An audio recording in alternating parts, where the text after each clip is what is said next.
আপনি কি গর্ভনিরোধক কোনো কিছু নিতে চাচ্ছেন? এক্ষেত্রে আপনি কিন্তু খাবার বড়ি বা পিল নিতে পারেন। এই পিলটি সাধারণত আপনার প্রতি মাসে ডিম ফোটা থেকে বিরত রাখবে, জরার মুখের স্রাবটাকে শক্ত করে বীর্য ঢুকতে বাধা দিবে, জরার মুখের ঝিল্লিটা পরিবর্তন করে বাচ্চা যাতে না আসে সেটার ব্যবস্থা করবে এবং টিউবের গতি প্রকৃতি কমিয়ে দিয়ে বাচ্চা হওয়া থেকে বিরত রাখবে।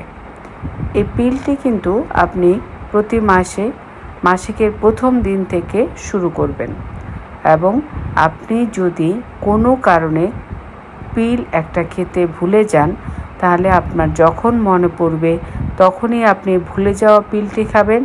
তার সাথে আপনার রেগুলার যে পিলটা থাকে সেটা কিন্তু আপনাকে কন্টিনিউ করে যেতে হবে।